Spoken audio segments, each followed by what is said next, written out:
고린도후서 5장 6절부터 읽어보겠습니다. 고린도후서 5장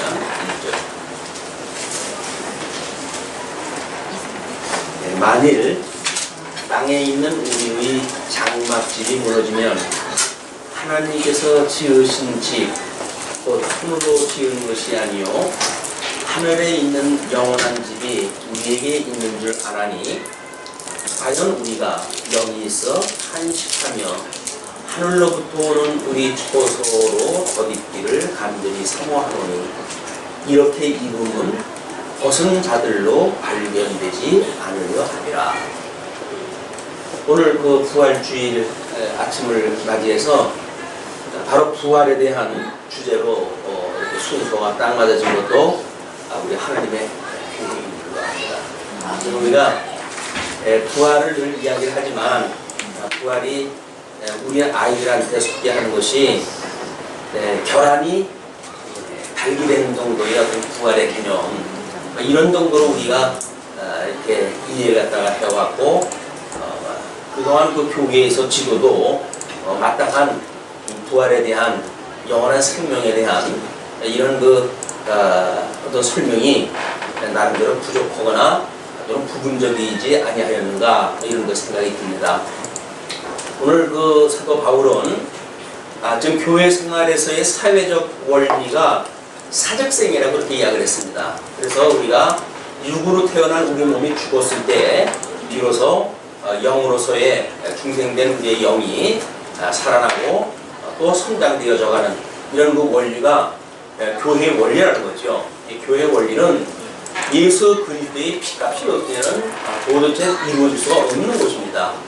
예수님은 이미 십자가에 이제 6월절 어린 양으로 돌아가셨고, 그분께서 승천하셨는데, 그 이후에 성령이 오셔서 섭리하시는 주님의 몸된 교회는 여전히 그 원리가 작동되어진다는 겁니다.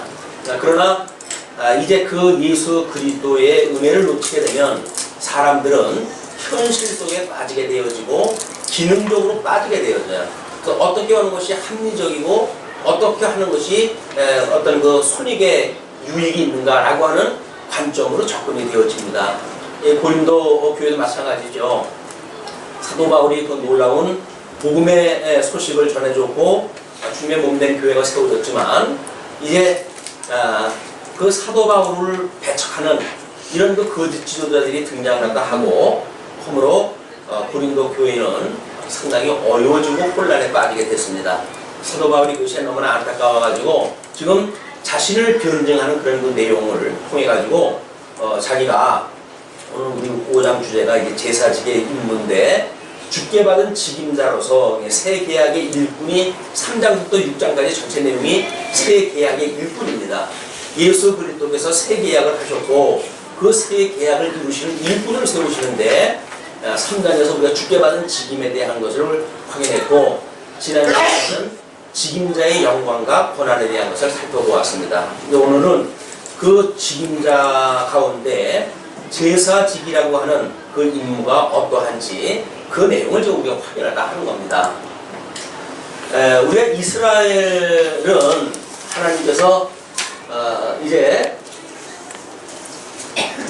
아브라함으로 하여금 이 가나안 땅을 약속을 갖다 하셨거든요. 그러나 아브라함이 가나안 땅이 가난이 임했을 때에 애굽으로 내려가 가지고 이 가난을 피하다가 400년이라고 하는 긴 세월이 지나갔습니다. 그리고 하나님의 은혜로 이제 출애굽을 해가지고 살아간 이 광야의 이 생활이, 지금 예수를 믿고 구원을 받은 성도들이 살아가는 교회가 바로 이 광야 교회를 이야기를 하는 겁니다. 이 광야 교회는 하나님께서 약속한 땅에는 아직 들어가지는 않았지만 이 종로로 탄 곳으로부터 벗어나가지고 지금 이 가나안 땅을 소망으로 바라보고 살아가는 사람들이 광야에서 지금 살고 있는 거죠.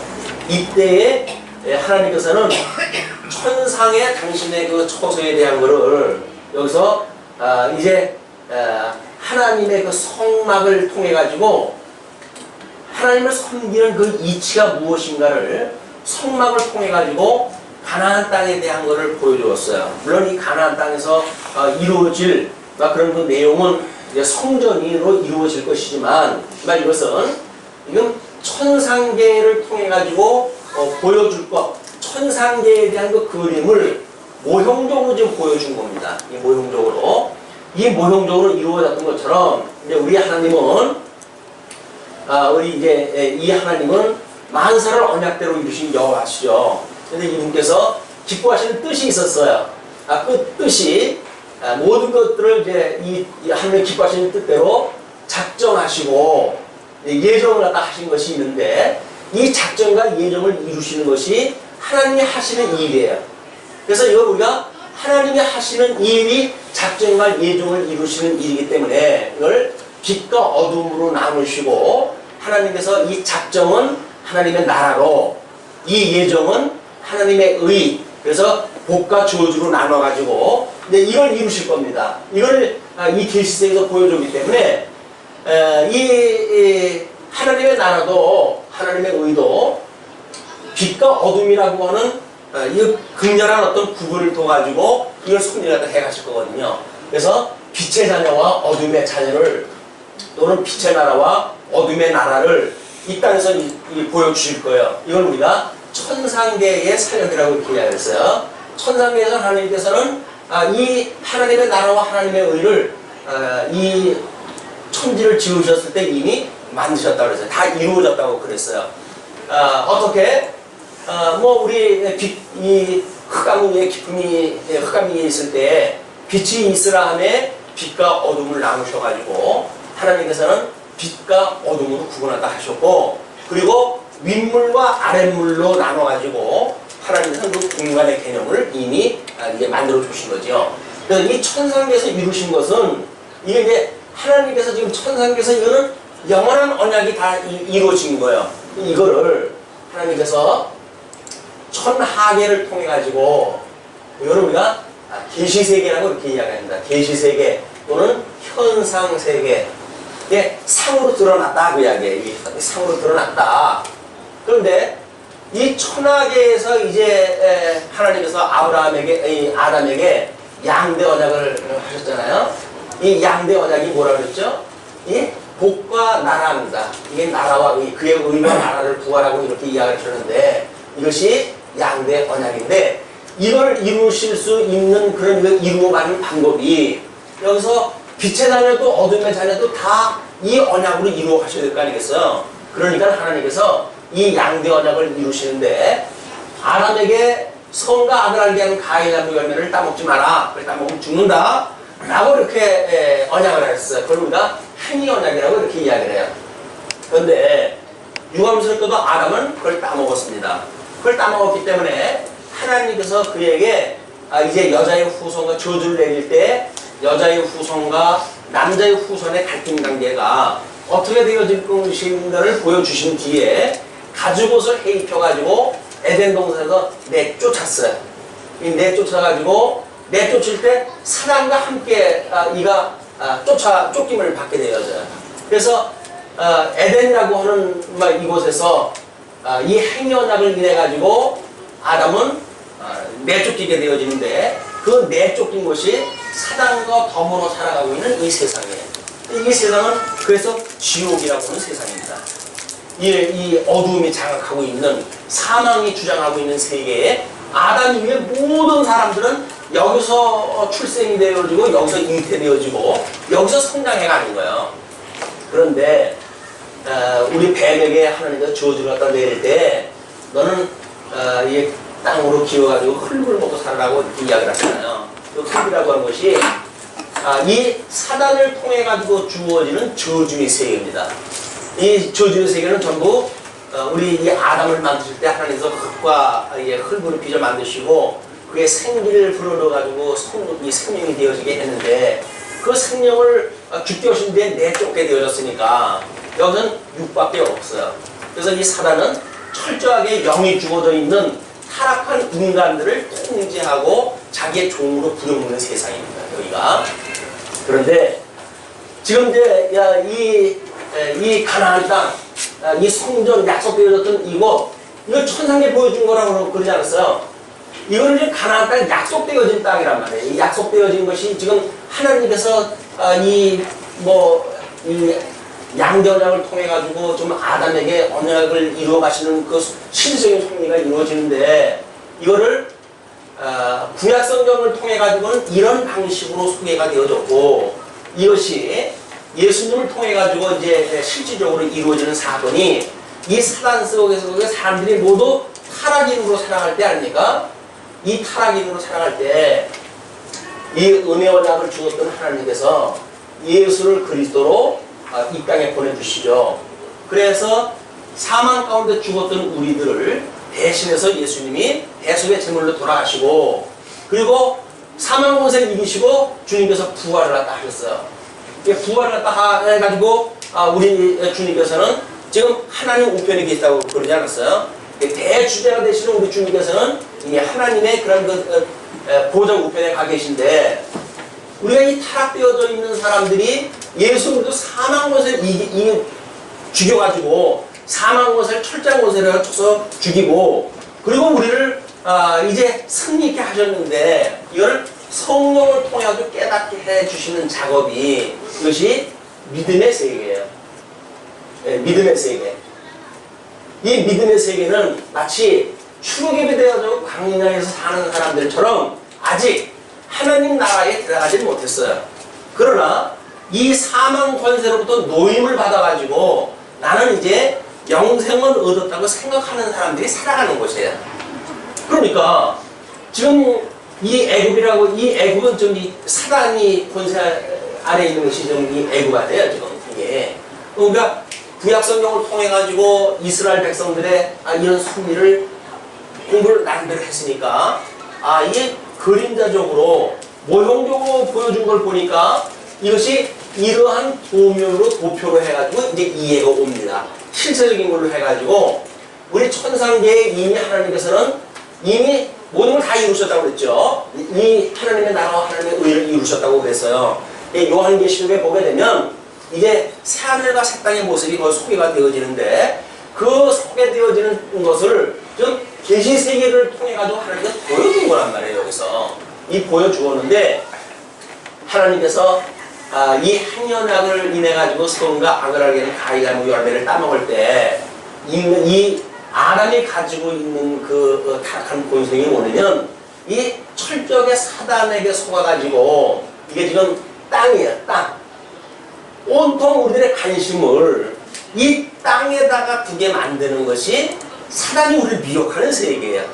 그러나 우리 주님께서는 지금 내가 이렇게 하나님과 기뻐하시는 뜻이 하늘에서 이루어진 것처럼 이 땅에서 이루어지는 거야. 그러니까 너희들은 이 땅의 소망을 두지 말고 이 영원한 하나님 나라의 소망을 두어야 돼 라고 하는 것이 우리 복음서에서 가르쳐주는 복음의 내용들이에요. 또 우리가 성경을 배우게 되면 땅에서 소망을 접어버리고 여기서 내가 예수님과 함께 죽었어. 이제 예수님과 함께 살아났기 때문에 나는 이 땅의 백성이 아니라 하나님 나라의 백성이야. 그래서 우리 하나님은 아버지라고 나는 불러 라고 하는 우리의 신분이 변화가 되어졌단 말이에요. 그러면 예수 그리스도를 통해 가지고 이 땅에 있던 땅이 흙으로 만들어져 있는 우리의 몸은 예수님과 함께 죽었다고 고백하는 것이 예수님을 믿는 사람들의 신앙 고백이에요. 나는 흙으로 만들어진 나의 몸은 죽은 거야. 이제 이 사망 권세의 종으로 타는 나는 죽었어. 그러므로 나는 이제 새롭게 중생되어진 나의 영은 하나님 나라의 이 영원한 나라를 소망하며 살아가게 되어진 성도의 신분이야 라고 믿는 것이 우리가 성도라고 하는 신분의 대변화란 말이에요. 그런데 이 유감스럽게도 이 지금도 우리 복음이 전파되어지는 곳마다 땅에 있는 걸 흔들어대면서 예수를 믿으면 땅에 걸 준다고 그러는 거예요. 여러분들이 이 사단의 미혹을 구별하지 못하게 되면 우리는 끊임없이 사단이 흔드는 땅의 것들에 우리는 관심을 가질 수밖에 없어요. 그걸 이제 우리 망몬주의라고 이렇게 이야기를 합니다. 그 망몬이라고 하는 것이 그 물량 숭배 정신이에요. 이 땅의 거를 숭배하는 그런 그 정신이거든요. 그러니까 사망의 종로로 도는 사람들에게 철저하게 이 땅에서 잘 먹고 잘 살고 출세하고 건강하고 한 것이 마땅히 예수님들의 삶이라고 하고 숨기는 거예요. 심지어 우리 예수님이 이 땅에 오셨을 때 사단이 뭐라고 미혹을 갖다 하시죠? 예수님이 40일 동안 금식을 갖다 하셨어요. 그러니까 예수님이 40일 동안 금식을 갖다 하셨으니까 육을 입고 이 땅에 오셨던 예수님께서 거의 죽을 지경 안에 배고파가지고 그때 사단이 예수님한테 미혹을 갖다 하는 것이 뭡니까? 돌로, 이 돌로 떡을 만들어 먹으라는 거예요. 존재의 문제입니다. 이게 존재의 문제이고, 이것은 어떤 사회적인 영역에서의 문제예요. 우리의 삶의 이 사회적인 영역 속에서 성도가 살아간다고 하는 그것이 마땅히 이 땅에서 존재하는 것이 목적인가? 만약에 우리의 이 사회에서 이 사회성이 이 땅에서 존재하는 것이 목적이라고 한다면 예수 그리스도로 말미암아 영생을 얻었다고 하는 것에 감격이 하나도 없어요. 왜? 이 땅은 소명을 가지고 살아가야 되는데 예수님으로 인해 가지고 새로운 피조물이 되어졌다. 그래서 이제는 나는 저 하나님 나라의 소망을 두고 살아가는 성도야 라고 하는 마음을 가질 게 뭐가 있어요? 여전히 이 땅에서 잘 먹고 잘 산다는 거죠. 그러나 우리 예수님께서는 사단의 그 미혹을 간파하셨죠. 그러시면서 하시는 말씀이 사람이 이 떡으로만 사는 것이 아니라 하나님의 이 말씀으로 사는 거다. 하나님의 말씀, 이 말씀이 계시가 되어져가지고 지금 우리한테 보여줬고 예수님은 말씀으로 해가지고 임재가 되어졌고 그런 사실들을 기록한 것이 특별히 계신 성경 아닙니까?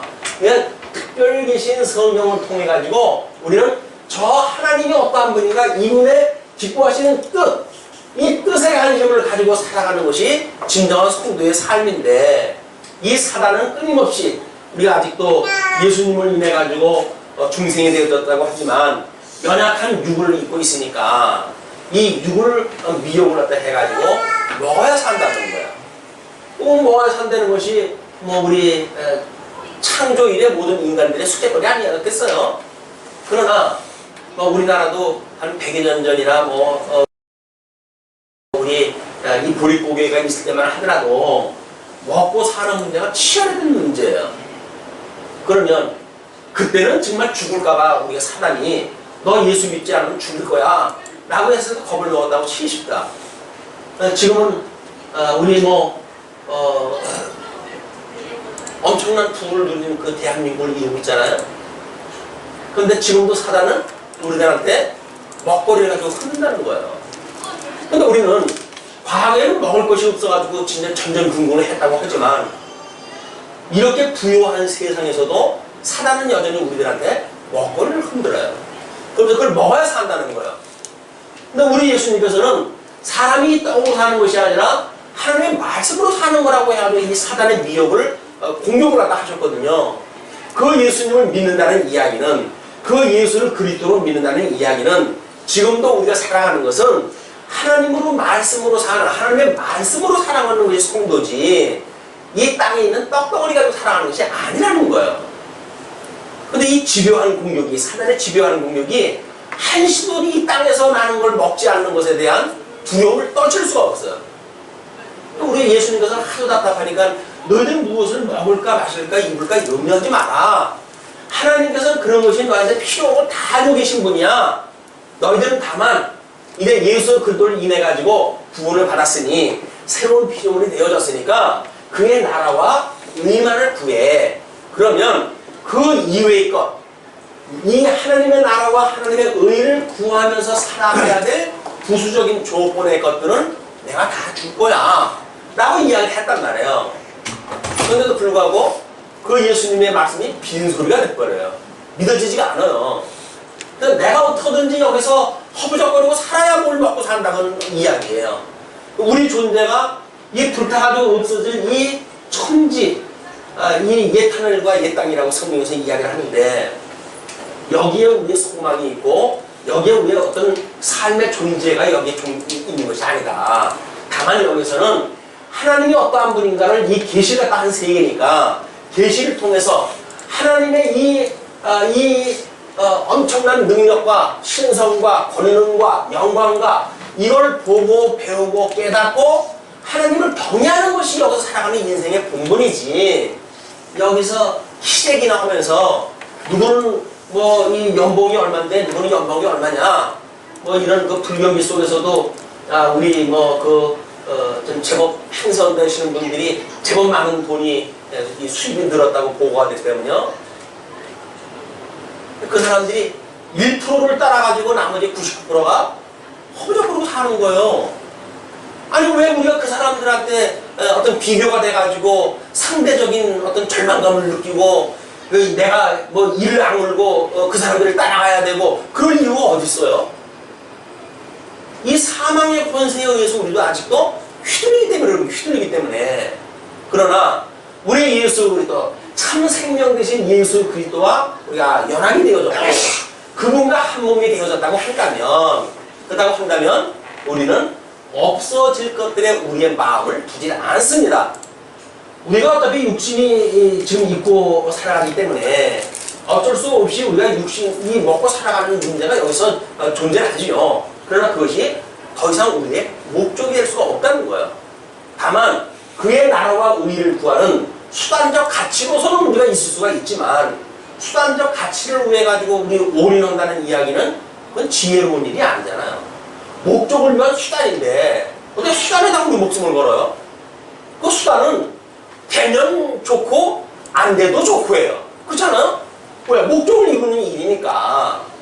그런데도 불구하고 여전히 여기서 일어나는 문제로 해가지고 온통 고민이 다 왔어요.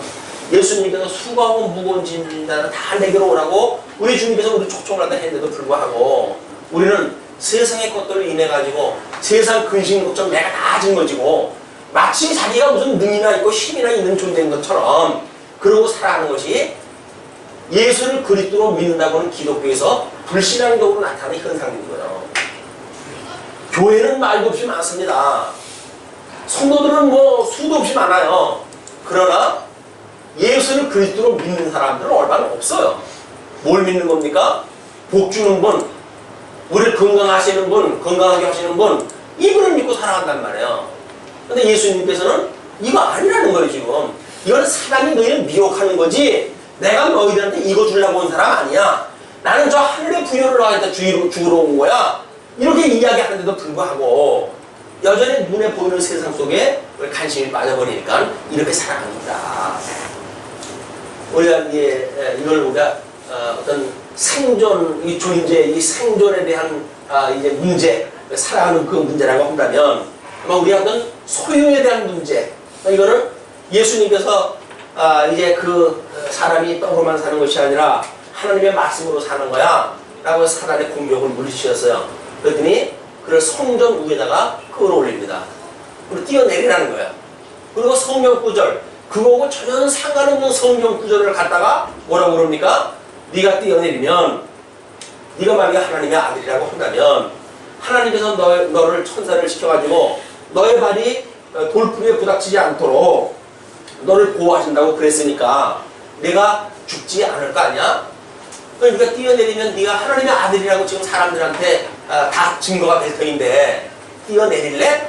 라고 해서 성전에 대한 문제를 성전을 끌고 올라가도 그렇게 이야기를 했어요. 자, 예수님께서는 어떻게 보게 되면 제사장으로 오신 분이에요. 그렇죠?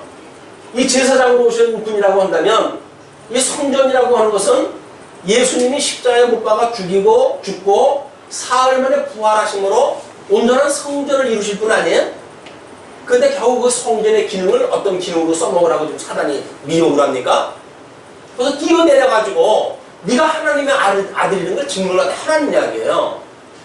예수님은 성전에서 뛰어내려가지고 다른 사람들한테 폼 잡고 뛰어내리는데도 불구하고 죽지 않고 그러므로 하나님의 아들이라고 성경에 언약되어진 분이 아니에요.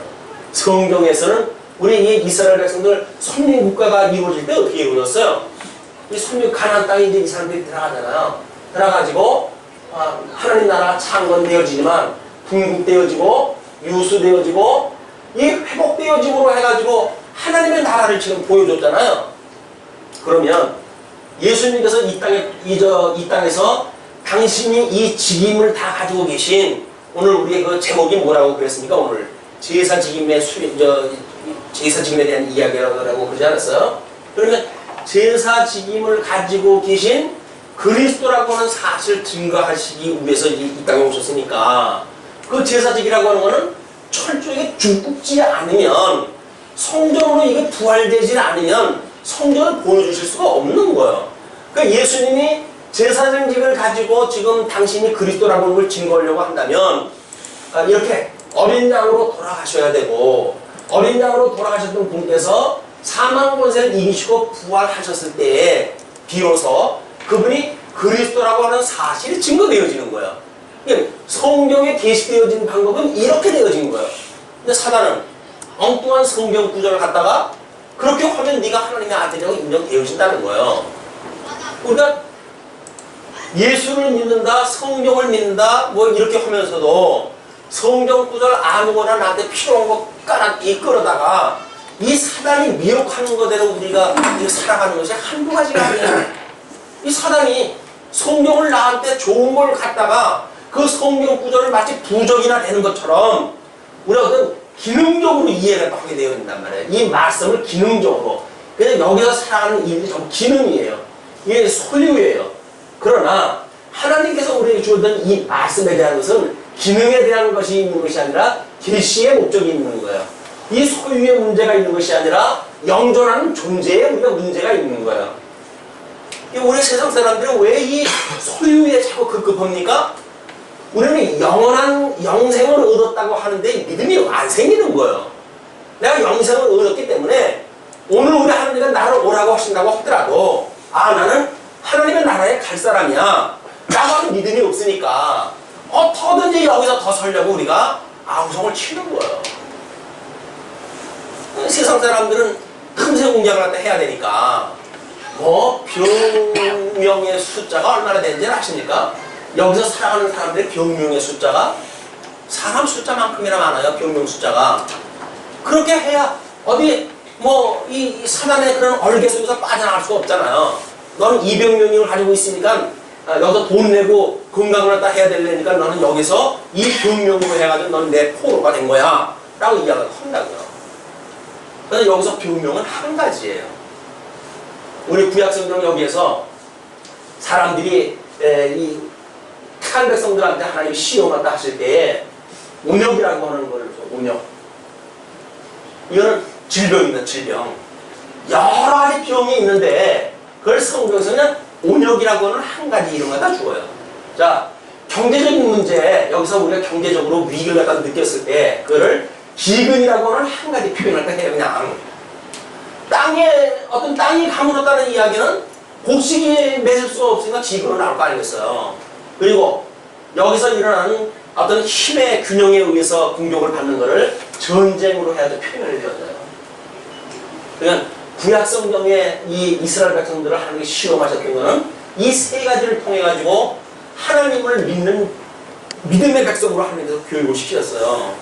마찬가지로 이 땅에 오시게 되면 사회적인 문제, 이걸 우리가 소유의 문제니까 경제적인 문제라고 한다면 경제적인 모든 영역이에요. 이것에 소유의 우리가 목적을 가지고 이 땅에 살아가는 한 우리는 자유를 누릴 수가 없어요. 그래서 우리들은 여기서 어떤 그 스님들이 말하는 무소유의 개념은 다른 겁니다. 여기서 무소유라는 이야기는 이 절대 가치를 깨달은 사람들이 상대적인 가치에 의해 가지고 우리가 어떤 상대적인 빈곤감을 안 느낀다는 이야기예요. 아니 겨우 옆에 사람 보고 옆에 사람이 조금 크다고 해가지고 많다고 해가지고 기죽어 가지고 살 것이 아니잖아요. 우리 예수님을 믿는다면요, 그 예수 그리스도를 믿는 사람들이 옆에 사람 조금 돈 많다고 해가지고 그게 뭐 그렇게 우리한테 대수예요? 가난하다고 하는 것이 여기서 그게 뭐가 부끄러움이에요?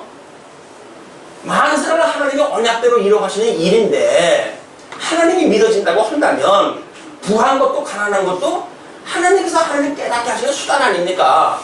근데 왜 거기서 우리가 다른 사람이 조금 부자로 살게 되면 괜히 기가 죽고 국회의원이나 돼가지고 끝발이나 쓴다고 그러면 그 앞에서 기가 죽고 왜 그래야 되나요? 예수를 그리스도로 믿지 않기 때문에 그래요. 이분이 우리의 만왕의 왕으로 믿어진다고 한다면 겨우 이 어둠의 세상 속에서 가지고 있는 국회의원이 권세로 보입니까? 아닌 거예요. 여기서 참 권세는 어린 양 권세인 우리 예수 그리스도로 말미암은 우리 믿음의 힘이에요. 말씀의 능력이에요. 근데 이 말씀을 우리가 모르게 되니까 겨우 사망 권세가 흔드는 거에 의해 가지고 이리 비틀 저리 비틀 우리가 살아가게 되어진다. 이게 지금 사단이 주는 그 세계입니다. 자, 우리 예수님을 또 공격을 합니다. 이제 우리 하나님을 시험하지 마라 이렇게 이야기한다 하니까 왜냐면 하나님 시험하는 문제예요. 이게 구약 성경대로 이 예수님이 이루셔야 되는데 엉뚱한 방법으로 해가지고 하는 것들은 전부 시험하는 거예요. 그러니까 높은 데로 끌어올라갑니다. 예수님. 그리고 온 천하를 다 보여줘요. 나에게 경배해라. 나에게 경배하게 되면 내가 보고 있는 이 천하를 너한테 다 줄게. 이렇게 이야기를 해요. 그러면 우리 경배하고 살아가는 이게 소위 정치적인 영역이에요. 누구한테 우리가 굴복하고 살아갈 것인가. 오늘 오후 시간에 우리 영화를 보신다고 그러는데 그게 지금부터 200년 전에 있었던 아마 공화정이라고 하는 거고 황제정, 왕정이라고 하는 거에 갈등 관계가 있었을 때 배경으로 한 영화거든요.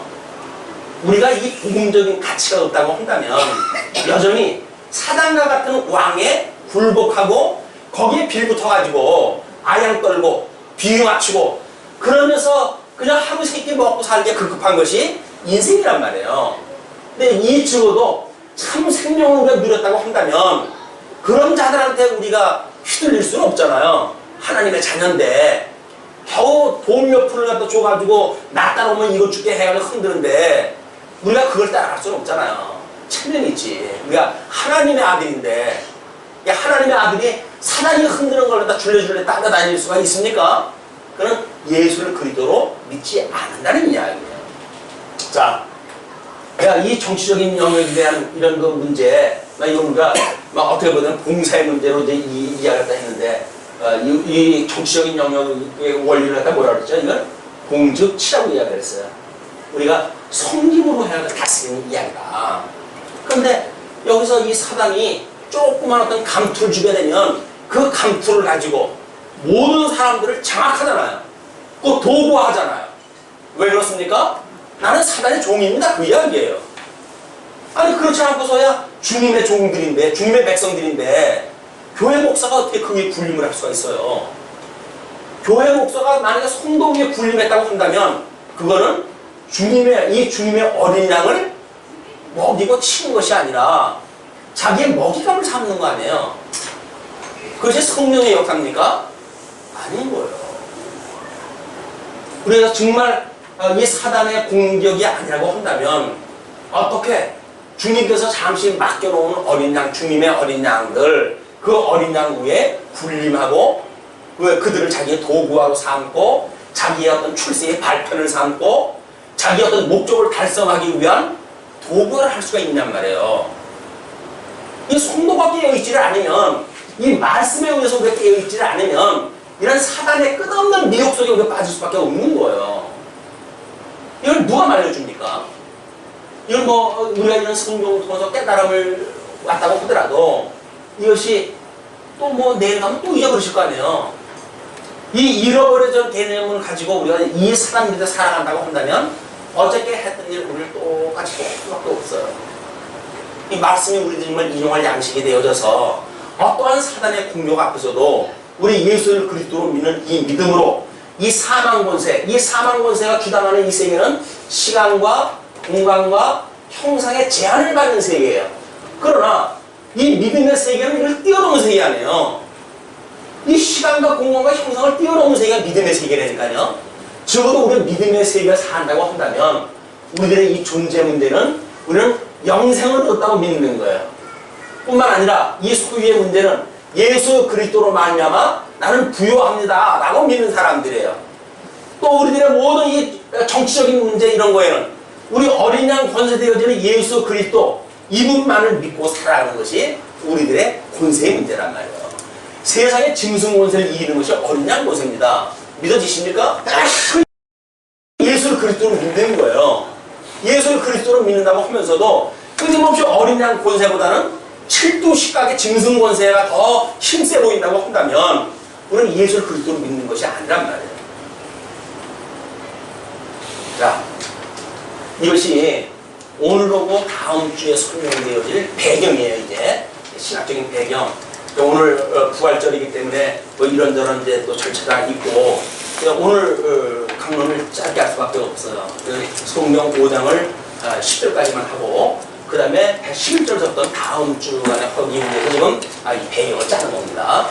그러면 만일 땅에 있는 우리 장마침이 무너지면 그 이야기는 직접적인 표현으로 해가지고는 주님께서 나를 오라 하시면 그 이야기예요. 이 육신의 장막 이걸 우리가 벗게 되면 그 이야기죠. 장막이 무너지면 하나님께서 지으신 집 곧 손으로 지은 것이 아니요 하늘에 있는 영원한 집이 우리에게 있다. 이 천상에 여기 우리 집이 있어요. 지금 이 여기서 살아가는 장막 육신을 입고 있는 우리 이 장막이 내가 영원히 거할 곳이 아니라 이 장막이 무너지는 그 순간 우리 주님께서 오라고 하시는 그날 우리는 천상에서 이미 하나님께서 손으로 지으시지 아니한 하나님께서 지으신 우리 집이 거기에 있다. 그 이야기입니다. 이게 믿어졌을 때 우리는 안식을 누리는 거예요. 맞아. 끊임없이 우리 소망을 여기다 두게 돼요. 이 천상에 대한 소망. 이 소망을 갖게 되어지죠. 그럼 이 소망은 지금 우리가 여기에 이 사단의 공격을 받고 있는 이 세상 속에서 우리가 이걸 믿음의 세계로 봤단 말이에요. 이 믿음의 세계로 본 것이 이 믿음이에요. 믿음. 소망. 그러면 이게 믿음을 가지고 소망을 가지고 살아가는 사람들이 사망 권세에 우리가 살아가는 이 영역 속에 있다고 할지라도 어떻게 살아갈까요?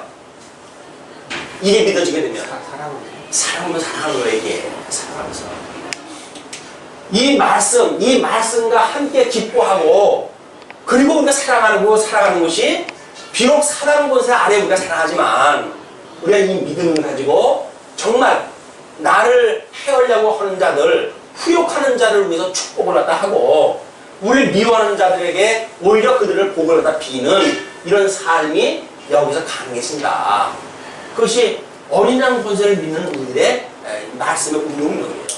말씀의 운동력을 갖게 되었을 때 비로소 우리는 참 자유를 누릴 뿐만 아니라 세상이 감당할 수 없는 믿음을 갖게 되어진다. 그거를 지금 이렇게 문법적으로 설명되어진 내용들 요 개념만 읽어가지고는 여러분들이 그 개념을 파악하기가 어렵습니다.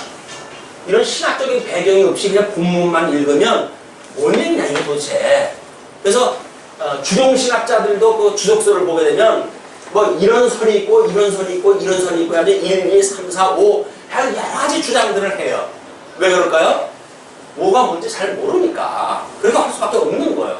그러나 이런 원리 속에 보게 되면 읽어나가면서 우리는 그냥 보여요. 그것이. 자 보세요. 2절 과연 우리가 여기 있어 탄식하며 어디에 있어? 지금 어디에 있는 거예요? 바울이 지금 어디에 있는 거예요? 여기 있는 거예요. 여기에. 그러니까 바울이 여기 있으면서 우리 로마서 바울이 또 한 번 고민한 적이 있어요. 오호라 궁구한 자로다 누가 이 사망의 몸에서 나를 구원할꼬? 라고 하는 걸 가지고 이 절규를 한 적이 있어요. 그 절규한 것이 뭡니까?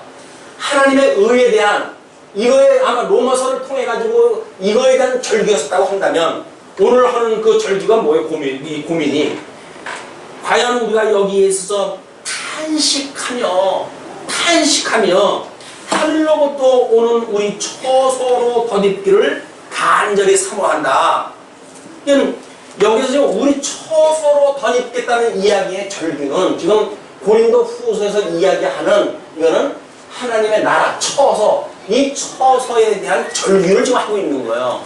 우리가 예수님을 믿고 살아간다고 하지만 아직도 사망 권세 아래 살아가고 있어서 내가 주님의 몸된 계를 세워놨던 고린도 교회 성도들조차 나를 그들이 불신하고 그의 믿음들이 흔들리는데 이런 거로부터 과연 우리 믿음으로 산다고 하는 것이 뭐야 이게 절규가 없는 거예요. 그렇기 때문에 지금 사도 바울이 내가 아주 간절히 사모한다.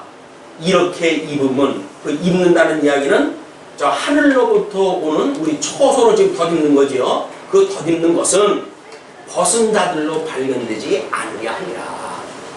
여기서 벗은 자들이 사는 것이 사단 권세가 살아가는 거 아니에요.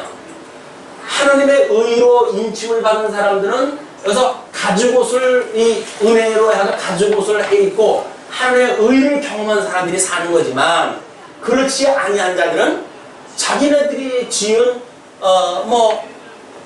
그 나무 잎으로 만든 옷을 입고 살아가는 거예요. 불의의 옷을 입고 그 불의한 옷을 입고 살아가는 사람들은 끊임없이 율법이라든지 또는 어떤 그때 살고 있는 율리라든지 하는 걸 가지고 이 믿음의 사람들을 정죄하니까 어떻게든지 물어뜯으려고 하니까 이 물어뜯으려고 하는 자들에게 이 하나님께로부터 오는 기업을 우리가 덧입게 되어지게 되면 우리 이 빛의 사람들은 어둠의 사람들이 볼 수가 있다 없다? 못 봐요. 그러니까 천국이 행복한 거예요. 천국에 가가지고 지옥이 다 보이고 그러고 얼마나 괴롭겠습니까? 근데 지금 우리들한테 공격을 갖다 해오잖아요. 저게 뭐 저러고도 목사야? 라고 공격을 할 거예요. 그러나 예수와 그리스도를 믿는다고 한다면 우리는 그런 정죄함으로부터 우리는 모든 것들이 보호를 받아요. 그게 하나님의 의로 우리가 의롭다함을 입은 사람들의 이게 힘이란 말이에요. 예수를 그리스도로 믿는 사람들은 누구의 정죄도 우리는 이거 뺏길 게 없어요. 그런데 호시탐탐 어떤 그 기회를 노리는 이 바울을 공격했던 무리들은 이 예수를 믿는 사도 바울에 대하여 끊임없이 정죄의 기회를 갖다 타는 거야. 그러나 이 복음을 갖게 되는 순간 우리는 어떤 자의 정죄로부터도 하나님의 이 크신 사랑으로부터 끊을 수 없느니라. 끊을 수 없는 거예요. 그걸 지금 원하는 거예요. 이렇게 입으면 벗은 자들로 발견되지 않으려 함이라. 정지하고 이렇게 해서 하나님께서 이루어 가시는 그런 것들을 알지 못하는 자들에 의해서 방해받지 않는다 그 얘기죠. 이 장막에 있는 우리가 짐진 것 같이 탄식하는 것은 벗고자 함이 아니요 오직 덧입고자 함이니. 여기서 이런 그 일들을 우리는 불교 같은 경우는 여기서 어떻게 하죠? 끊임없이 돌을 닦아가지고 자기의 욕심을 자꾸 이렇게 빼내려고 그래요. 그것이 빼내면 깨끗해질까 그러는데 성경에서는 이미 사단 안에 우리가 있다는 이야기는 죄 중에 잉태되어졌고 죄 중에 출생되어졌기 때문에 그런 소용이 없어요. 그래서 하나님께로부터 덧입지 않으면 안 되는 겁니다. 그게 하나님의 의로 우리가 입게 되어 있는 거예요. 그 하나님의 의로 덧입게 되어져 있는 그것은 어떤 걸로 지금 표현할까 하냐면 오직 덧입고자 함이니 죽을 것이 생명에게 상킴바 되게 하리라. 여기에 있는 일은 이제 이 일은 하나님께서 이 창조를 하시고 마지막에 심판을 하실 거 아니겠어요? 그럼 심판날 이거는 불태워가지고 다 없어질 것들이에요. 이게 없어질 것들이니까 이 안에 살고 있지만 믿음으로 우리가 이 천상계의 이 믿음의 세계를 덧입고 살다가 보게 되면 이거 빠져버리게 되면 거기가 그냥 천국이에요. 그냥 여기서 그냥 우리가 영원한 천국을 누리고 사는 거예요. 이것이 불타가지고 없어지는 것에 우리들은 영원한 생명을 누리고 살아가게 되어진다. 그게 천국의 소망입니다. 그러니까 생명에 이 죽을 것이 생명에게 상징바 되게 함이라. 우리가 생명을 가지고 있다고 해가지고 어떤 사망의 권세를 어떻게든지 뭐 대적을 갖다 해가지고 밀어내고 이렇게 하는 게 아닙니다. 그냥 감싸 안는 거예요. 생명은 사망을 감싸 안는 거예요.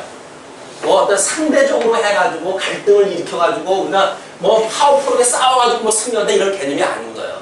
생명은 이 사망은 생명의 상힌바가 되어 있는 거예요. 감싸 안는 거예요. 그게 사랑의 힘입니다. 그러면서 5절에 곧 이것을 우리에게 이루게 하시고 보증으로 성령을 우리에게 주신 이는 하나님이시니라. 이걸 깨닫게 되어지는 이 계시의 모든 것들을 깨닫게 되어지는 것이 성령의 역사인데 성령의 그런 우리들의 보증을 주신 성령의 역사는 하나님께서 그 일을 하시는 일이다. 이러므로 우리가 항상 담대하여 몸에 거할 때에는 주와 따로 거하는 줄 아노니. 이쪽에서 살 적에는 우리 주님은 지금 천상계에 이 하나님 우편에 계신 거 아니에요. 그러나 우리는 아직도 우리의 몸은 사단의 권세를 놓이고 있단 말이에요. 여기서 물론 우리의 영은 믿음의 세계를 살지만 우리의 육신은 연약해가지고 사단의 권세 안에 살고 있지만은 그래서 예수 그리스도 주와 따로 거하는 줄 아노니 이는 우리가 믿음으로 행하고 보는 것으로 하지 아니함이라. 보는 것은 여기에요. 시공형적으로 계시되어진 세계니까 보는 곳으로 사는 것, 이렇게 대처하고 저렇게 대처하고 사는 곳은 이곳이에요. 그러나 이제는 어디에 사는 거라고요? 믿음으로 사는 거래요. 믿음으로 사는 것. 믿음으로 사는 것, 이거를 우리가 믿음으로 행하고 보는 곳으로 가지 아니한다. 이렇게 자기의 믿음의 행위에 대한 걸 규정하다 하지요. 그러면서 이제 8절로 10절까지 주를 기쁘시게 하는 것은 행위로 심판하기 때문이라고 이렇게 이야기를 합니다. 우리가 담대하여 원하는 바는 차라리 몸을 떠나 주와 함께 거하는 그것이라. 담대해가지고 믿음이 많은 게 크다고 한다면 오늘 우리 주님께서 오라고 그러면 어디로 갈 거야? 그냥 그건 천국이에요. 그러니까 우리 뭐 가끔 그 밥상머리에서 우리 어떤 노후의 삶에 대한 뭐 이런 거 건강에 대한 문제 뭐 이런 걸 이야기를 할 적에 건강검진 받아가지고 준비한다고 해도 모르겠어요. 내가 더 오래 산다고 해도 뭐가 유익한 거예요 우리한테. 아니 의술이 발달하고 뭐 복지제도가 발달하니까 지금 뭐 치료 갖다 해준다고 그러고 그러지. 만약에 우리가 10년 전, 20년 전, 30년 전을 거슬러 올라가게 되면 그냥 병원이 없었기 때문에 병원이 걸리면 그냥 죽었어요. 근데 우리 시간이 좀 우리 거슬러 올라가도 그때처럼 우리 주님 오라고 하시는 날 그냥 가면 되는 거 아니에요? 그런 믿음이 없으십니까? 그런 믿음 우리 주님께서 안 주셨어요? 그냥 우리 기도할 일이에요. 우리 주님이 오라고 하시는 날 담대한 믿음으로 갈 수 있게 주님 저한테 믿음을 주세요. 영원한 생명을 얻었는데 잠시 잠깐 보이는 세계 속에서 우리 건강에 무슨 의미가 있어요? 하나님을 깨닫고 하나님을 섬기지 않는다고 한다면 여기서 누구 제일 강한 사람이 누굽니까? 삼성같이 힘이 있다고 한들 무슨 소용이 있냔 말이에요. 하나님을 깨닫지 못한다고 한다면 아무런 의미가 없는 거예요. 그런즉 우리는 거하든지 떠나든지 주를 기쁘시게 하는 자 되기를 힘써노라. 여기 있든지 우리 주님께서 오라고 해가지고 만약에 천상계로 오늘 아침에 날 끌어 가신다고 한다면 여기서든지 우리 피조물로 되어진 인생들은 하나님을 경외하는 것이 인생의 본분인데 여기서도 좋고 가도 좋고 이 정도는 돼야 사람들이 우리한테 장난치지가 않을 거 아니겠어요. 여기만 있어야 된다고 한다면 이 사랑이 어떻게든지 우리가 다 지 종으로 부려먹으려고 그러죠. 그러나 우리 주님께서 믿음을 주신다고 한다면 여기 있으면 여기 있는 대로 하나님 경외하고 섬기는 거고 만약에 주님이 오라고 하신다고 하면 영원한 하나님 나라에 섬기면 되는 거지 라고는 믿음을 가지고 살아가는 것이 담대한 사도 바울의 고백이다. 이는 우리가 다 반드시 그리스도의 심판대 앞에 드러나 각각 선악간에 그 몸으로 행한 것을 따라 받으려 함이니라. 하나님께서 이 땅에서 창조하셨고 심판하다 하셨기 때문에 이거를 드러나게 하시기 위해서 여기 섭리를 딱 하시는 거다. 이게 섭리 목적이에요. 이게. 그래서 지옥 백성과 이 천국 백성과를 여기서 나누시겠다 그 이야기예요. 우리는 믿음의 세계를 통해 가지고 이미 천국 백성인 것이 확인됐잖아요.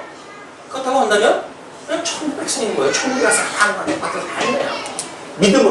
믿음으로 사망 권세에 더 이상 종로로 두지 않는 이런 신실한 믿음의 생활이 우리들로 하여금 심령의 평강을 주고 더 이상 후들리지 않고 후들리지 말고 쉬고 싶으면 좀 쉬셔요.